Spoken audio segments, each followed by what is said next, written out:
Hi friends, இன்றைக்கி நம்ம எதை பற்றி பார்க்க போகிறோம்னா எல்லார் வீட்டில் இருக்கக்கூடிய ஒரு ப்ராப்ளம் தான். நிறைய பேரண்ட்ஸ் ஃபீல் பண்ணுறது என்னென்னா, குழந்தைங்களை எப்படி ஸ்டடிக்கு உட்கார வைக்கிறது, எப்படி ஹோம்ஒர்க் பண்ணுறது, அதை பற்றியே தான் ஃபீல் பண்ணுறாங்க. குழந்தைங்க என்ன பண்ணாலும் வர மாட்டேங்கிறாங்க, அடம் பிடிக்கிறாங்க, ஸ்கூலுக்கு போனால் ஹோம்ஒர்க் கொடுக்குறாங்க, அதை இங்கே பண்ண மாட்டேங்கிறாங்கன்னு எல்லா பேரண்ட்ஸும் ரொம்ப ஃபீல் பண்ணுறாங்க. அது எப்படி நம்ம சால்வ் அவுட் பண்ணலாம் அப்படிங்கிறத பற்றி தான் நம்ம பார்க்கலாம். குழந்தைங்கள ஒரு சின்ன சின்ன விஷயங்களில் ஒரு என்கரேஜ் மோட்டிவேட் பண்ணி ஒரு டிப்ஸை ஃபாலோ பண்ணாலே போதும். அது ஈஸியாக நம்ம அந்த ப்ராப்ளமை சால்வ் பண்ணிடலாம். ஏன்னா இப்போ ஃபஸ்ட் ஸ்டாண்டர்டில் படிக்கலையே ஹோம்ஒர்க்கு, அசைன்மெண்ட், ப்ராஜெக்ட்ஸ்னு ஏகப்பட்டது கொடுக்குறாங்க.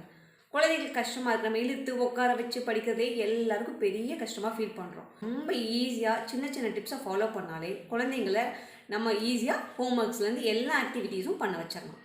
அது எப்படி பண்ணலான்னு பார்ப்போமா? குழந்தைங்க கிட்ட ஃபஸ்ட்டு அவங்களுக்கு எதில் இன்ட்ரெஸ்ட், எதை பற்றி தெரிஞ்சுக்க ஆசைப்படுறாங்க, எல்லாமே அவங்க கூட நம்ம ஈஸியாக பேசும்போது அவங்கக்கிட்ட கற்றுக்கலாம். என்ன எப்படி பண்ணுறீங்க, எது வகையில் தெரிஞ்சுக்கிறீங்க, எதில் உங்களுக்கு இன்ட்ரெஸ்ட் அதிகம்னாலாம் குழந்தைங்கிட்ட உட்காந்து நம்ம பேசணும்னாலே அவங்களுக்கு ஒரு இன்ட்ரெஸ்ட்டாக இருக்கும். அதே மாதிரி எதில் அவங்கள மோட்டிவேட் பண்ணணும் அப்படிங்கிறதையும் நம்ம தெரிஞ்சுக்கணும். ஒரு டைம் படி ஃபாலோ பண்ணி இந்த டைம்னா இந்த டைம் டு ஹோம்ஒர்க் பண்ணு அப்படின்னு சிஸ்டமேட்டிக்காக கொண்டு வராமல் குழந்தைங்களை அவங்களோட ஓன் இன்ட்ரெஸ்ட்லையும் ஓன் வேலையும் ஓன் ஸ்டைலையும் கொண்டு போயிட்டு மெதுவாக ஸ்டெப் பை ஸ்டெப்பாக தான் பண்ண முடியும். அதுலேயும் பார்த்தீங்கன்னா எடுத்தோடனே ஹோம்ஒர்க் பண்ணு, ஸ்கூலுக்கு போயிட்டு வந்தோடனே ஹோம்ஒர்க் பண்ணுன்னு சொன்னால் எந்த குழந்தைங்களுக்குமே இன்ட்ரெஸ்ட் இருக்காது. நம்ம என்ன பண்ணணும், ஸ்கூலுக்கு போயிட்டு வந்தால் இன்றைக்கி என்னெல்லாம் ஸ்கூலில் பண்ணீங்க, ஏதெல்லாம் பண்ணீங்க, என்ன தெரிஞ்சுக்கிட்ட, இன்றைக்கி இந்த பீரியட் என்ன நடந்துச்சு, என்ன கேம்ஸ் விளையாடிங்க, இப்படிலாம் கேட்கும்போது எந்த ஃப்ரெண்டை மீட் பண்ணி இப்படிலாம் கேட்கும்போது குழந்தைங்க ஒரு இன்ட்ரெஸ்ட்டாக ஆன்சர் பண்ணுவாங்க. நம்ம அதை கேட்டுட்டு அதுக்கப்புறம் தான் எதையுமே நம்ம சொல்ல ஆரம்பிக்கணும். அது முன்னாடியே நம்ம வந்தோடனே கொஞ்ச நேரம் கழிச்சு விட்டுட்டு ஹோம்ஒர்க் பண்ண அது இதுன்னு சிஸ்டமேட்டிக்காக வைக்காமல் ஃப்ரீயாக குழந்தைங்களை விட்டுட்டு அவங்க வேலையை அவங்க இன்ட்ரெஸ்ட்லேயே நம்ம சொல்லிக் கொடுக்கணும். ஃபஸ்ட்டு அவங்களுக்கு ஒரு இன்ட்ரெஸ்ட்டையும் என்கரேஜ்மெண்ட்டும் மோட்டிவேஷனை அவங்களுக்கு கொடுக்கணும். அப்போ தான் அவங்கக்கிட்ட அவங்க செய்வாங்க. அது மட்டும் இல்லாமல் அவங்களுக்கு ஃபஸ்ட்டு நல்ல ஹோம்ஒர்க் பண்ணக்கூடிய ஒரு சுச்சுவேஷன் கொடுக்கணும். இந்த டைம் ஹோம்ஒர்க் பண்ண, இது இதனோட ரெஸ்பான்சிபிள், ஸோ கொஞ்சம் மெதுவாக பண்ணுன்றதை இன்ட்ரெஸ்ட்டாக அவங்களுக்கு தூண்டி விடணும். அது அவங்களுக்கு அந்த இன்ட்ரெஸ்ட் எப்படி வரணும் அப்படிங்கிறது பார்த்துட்டிங்கன்னா ஃபஸ்ட்டு அவங்களுக்கு எதில் இன்ட்ரெஸ்ட்டுங்கிறது நம்ம தெரிஞ்சுக்கணும். அதை தெரிஞ்சுக்கிட்டா தான் அவங்கக்கிட்ட நம்ம எதில் பண்ணலாம், எப்படிலாம் அவங்கள மூவ் பண்ணலான்னு சில டிப்ஸாக ஃபாலோ பண்ண நமக்கு ஈஸியாக இருக்கும். ஒன்றும் இல்லை, சில குழந்தைங்களுக்கு எடுத்த உடனே படி ஹோம்ஒர்க் பண்ணுன்னு சொன்னால் டேரெக்டாக பிடிக்காது. சில குழந்தைங்க இங்கிலீஷ் பிடிக்கும், சிலவங்களுக்கு ரைட்டிங் பிடிக்கும், சிலவங்களுக்கு மேக்ஸ் பிடிக்கும். ஸோ ஃபஸ்ட்டு எந்த சப்ஜெக்ட் குழந்தைங்களுக்கு பிடிக்குதோ அதில் உட்கார வைக்கலாம். இல்லை படிக்கிறதே இன்ட்ரெஸ்ட் இல்லை, ஹோம்ஒர்க் பண்ணுறதுக்கே இன்ட்ரெஸ்ட் இல்லை அந்த டைமுக்கு அந்த குழந்தைய, அப்போ நம்ம ஃபோர்ஸ் பண்ணி இழுத்தோம்னா அந்த குழந்தைங்களுக்கு டெஃபினட்டாக அதில் இன்ட்ரெஸ்ட் இருக்காது. அப்போ நம்ம என்ன பண்ணலாம், உனக்கு பிடிச்ச மாதிரி ட்ராயிங் வரமான்னு சொல்லலாம். உங்களுக்கு பிடிச்ச மாதிரி என்ன சொல்லலாம், ஏதோ ரீட் பண்ணு அப்படின்னு சொல்லலாம். நம்ம வீட்டில் இருக்க நாவல் புக்ஸ், ஸ்டோரி புக்ஸ் இருக்கும், நியூஸ் பேப்பர்ஸ் இருக்கும், ஈவன் போஸ்டர்ஸ் இருக்கும். இல்லை சின்ன சின்ன நியூஸ்க்கு டிவியில் வர நியூஸ்க்கு கீழே இருக்க ஏதாவது லைன்ஸ் இருக்கலாம். இப்படி எதை வேணாலும் ரீட் பண்ணால் பண்ணிக்கோன்னு சொல்லி இன்ட்ரெஸ்ட்டாக விடலாம். இல்லை அதுவும் இன்ட்ரெஸ்ட் இல்லையா, ட்ராயிங் பண்ணுன்னு சொல்லலாம். இல்லை ஏதாவது கலர் அடி, அந்த மாதிரி என்ன வேணாலும் சொல்லலாம். ஃபஸ்ட்டு அந்த குழந்தையோட இன்ட்ரெஸ்ட்டை ஃபஸ்ட் ஏதோ செய்ய வைக்கிற ஒரு ஆக்டிவிட்டி டச் பண்ண வச்சுட்டு அப்புறமா லிட்டில் பிட் அப்படியே மெதுவாக நம்ம என்ன பண்ணலாம், சரி இது முடிச்சியாமா நெக்ஸ்ட் ஒன்று ஹோம்ஒர்க்கில் கொஞ்சம் எதாவது பண்ணலாமா, அப்படியே ஸ்டெப் பை ஸ்டெப்பாக குழந்தைக்கு போகும்போது அவங்களுக்கு ஒரு இன்ட்ரெஸ்ட் கிடைக்கும். ஃபஸ்ட் எடுத்தோடனே நம்மளோட இது கொண்டு வரதை விட அவங்கக்கிட்டேருந்து அது வராத மூடு இருக்கும்போது நம்ம அதை ஃபோர்ஸ் பண்ணோம்னா அவங்களுக்கு கொஞ்சம் வெறுத்துக்கிட்டே தான் போவாங்க. ஐயோ பண்ணணுமே ஒரு ஹார்டாக டஃப்பாக ஃபீல் பண்ணுவாங்க. ஸ்டடீஸ்னாலே ஐயோ கஷ்டமே எனக்கு வரலையேன்ற அளவுக்கு ஃபீல் கூடாது. நம்ம அதை என்ன பண்ணலாம், பிடிச்சதை ஃபஸ்ட்டு அவங்களுக்கு பண்ண வச்சிட்டோம்னா ஆட்டோமேட்டிக்காக அவங்களுக்கு அது என்ன ஆகிடும், ஒரு சின்ன கேம் கூட வச்சுக்கலாமே. பண்ண போகிறோம் அப்படின்னா அவங்களுக்கு என்ன ஆகிடும், எப்படி லேர்ன் பண்ணணும், எப்படி கற்றுக்கணும், எவ்வளோ ஸ்பீடாக போகணும், எப்படி ஜெயிக்கணும் அப்படிங்கிற ஒரு இன்ட்ரெஸ்ட் இருக்கும்போது அவங்க அதை எப்படி தெரிஞ்சுக்கிற இன்ட்ரெஸ்ட்டோடு கற்றுக்குவாங்க. அப்போ அவங்க என்ன பண்ணுவாங்க, ஆட்டோமேட்டிக்காக இதுலேயும் கொஞ்சம் கொஞ்சம் அந்த ஃப்ரெஷ்னஸோடு நமக்கு ஸ்டடீஸ்லேயும் கான்சன்ட்ரேட் பண்ண ஆரம்பிப்பாங்க. நம்ம இப்படி ஒரே வேவே ஃபாலோ பண்ணாமல் டிஃப்ரெண்ட் டெக்னிக்ஸை யூஸ் பண்ணி தான் குழந்தைங்கள லேர்ன் பண்ண வைக்க முடியும். ஒரே வேலையே நம்ம பண்ணுன்னு சொன்னோம்னா அவங்களுக்கு இன்ட்ரெஸ்ட்டாக இருக்காது. நம்ம டிஃப்ரெண்ட் வேஸு, டிஃப்ரெண்ட் லேர்னிங் ஸ்டைல்ஸை நம்ம ஃபாலோ பண்ணணும். அந்த டிஃப்ரெண்ட் லேர்னிங் ஸ்டைல்ஸு சில பேருக்கு எப்படி இருக்குன்னா பார்த்தோன்னே படிக்கணுன்றதுல வேகமாக படிப்பாங்க. சில பேருக்கு ஐயோ இது டஃப்பே அப்படின்னு ஃபீல் பண்ணுவாங்க. சில பேருக்கு என்ன தோணும், மெதுவாக படிக்கலான்றலாம் தோணும். அது மாதிரி இல்லாமல் அவங்களுக்கு என்ன மாதிரியான லேர்னிங் ஸ்டைல் ஃபஸ்ட்டு பிடிக்குதுங்கிறத தெரிஞ்சுக்கலாம். சில பேர் கேட்டு படிப்பாங்க, visual learning, physical learning, logical learning இப்படிலாம் இருக்குது.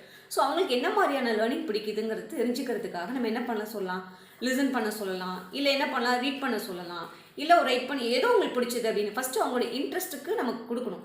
ரைட்டிங் கொடுத்தா கூட உனக்கு பிடிச்சதை எழுதுமா, உனக்கு பிடிச்ச டாபிக் எழுது, உனக்கு பிடிச்சதெல்லாம் எழுதுன்றதை குழந்தைகிட்ட நம்ம சொல்லும்போது அந்த குழந்தைங்க என்ன பண்ணும், அவங்கள பற்றியே ஏதாவது என்ன டாபிக்னாலும் இல்லை, எதுக்காக இந்த டாபிக் எழுதுனேன், என்ன ஏது அவங்கக்கிட்ட அதை கேட்டு தெரிஞ்சுக்கிட்டோம்னா எதில் அவங்களுக்கு இன்ட்ரெஸ்ட்னு தெரிஞ்சுக்கலாம்.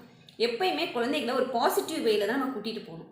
நெகட்டிவ் வேக்கே நம்ம போகவே கூடாது. அதே மாதிரி ஸ்கூல்லேயும் சரி வீட்லேயும் சரி எங்கேயுமே அவங்களுக்கு ஒரு ப்ராஜெக்ட் பண்ண கொடுத்தோம்னா அவங்கக்கிட்ட ஓன் டிசிஷன் எடுக்கணும், ஓன் ஒப்பீனியன் கொடுக்க வைக்கணும்.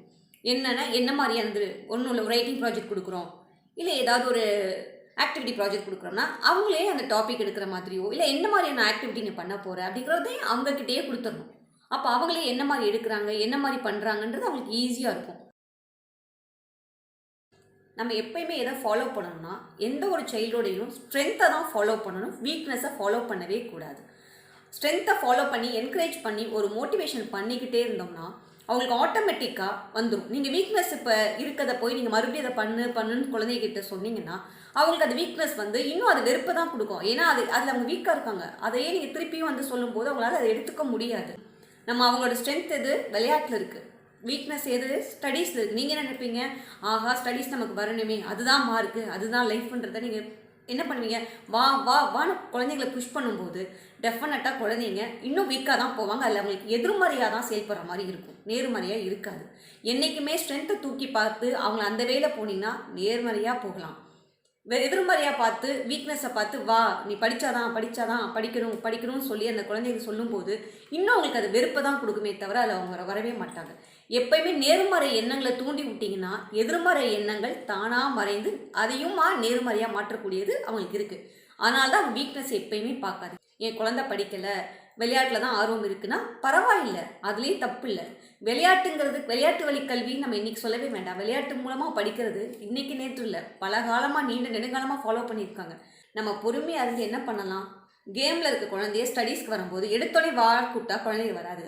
அவங்க வழியிலே போய் கேம் கொஞ்சம் என்கரேஜ் பண்ணிக்கிட்டே வரும்போது நீங்கள் என்ன பண்ணணும், ஸ்டடீஸ்லேயும் கான்சன்ட்ரேட் பண்ணு, கொஞ்சம் இங்கே வா, உங்கள் வழியில் வரேன், கொஞ்சம் இங்கே வான்னு சொல்லும்போது ஆட்டோமேட்டிக்காக நம்மளோட விஷயத்துக்கு அவங்க என்கரேஜ் பண்ணுறாங்களே, மோட்டிவேட் பண்ணுறாங்களேன்னும் போது ஆட்டோமேட்டிக்காக குழந்தைங்க மெதுவாக நம்ம பக்கம் வருவாங்க.